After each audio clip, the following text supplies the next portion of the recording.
So Lyme disease and the bacteria that causes Lyme disease has been called the great imitator.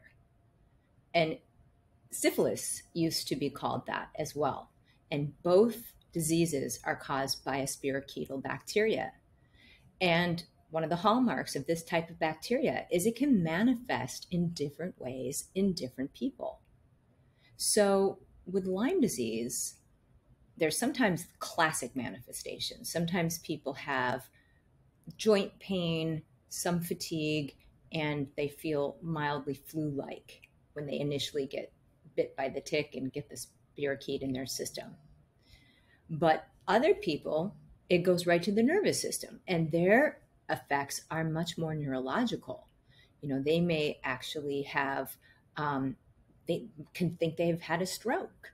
They may not be able to have strength in an arm. They may have fasciculations all over the body where their muscles are doing little spasms in different places. Others have like horrible headaches. Others can have suddenly high blood pressure. Some people have mood changes like profound anxiety or depression kind of coming out of nowhere.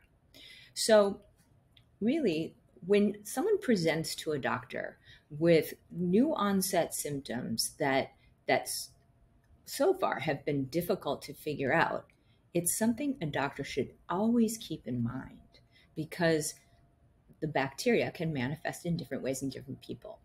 The other thing that's very common is that the bacteria will often go to places in the body where someone has previously been injured.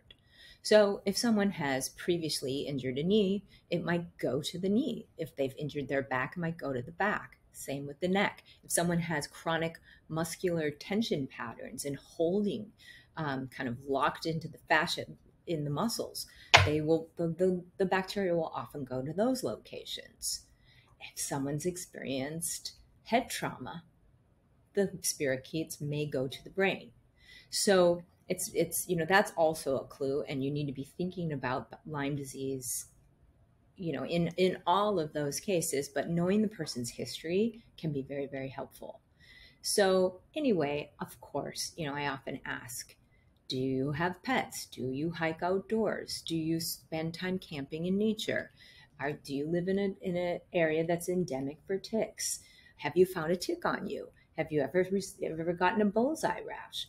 But just know that a bullseye rash is seen a very small percentage of the time in people that actually contract the bacteria that causes Lyme disease. So if they have it, it's kind of a dead ringer. But if they don't, it doesn't rule it out. So I guess what I've learned over the years is to have a fairly low threshold for testing someone for Lyme disease when they present with complex symptoms that have been previously difficult to figure out. And it served me well over the years.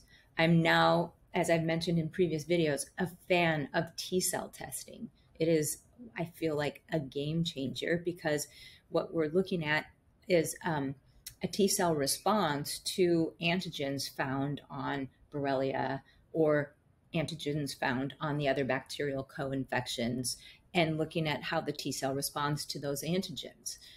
Do they produce inflammatory intermediates, anti-inflammatory intermediates, or no intermediates at all? If they're inflammatory intermediates, it does mean the person has an active infection.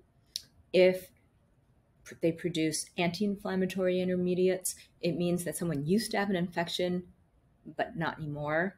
And if there are no intermediates at all produced, it means that the person does not have an infection and never did.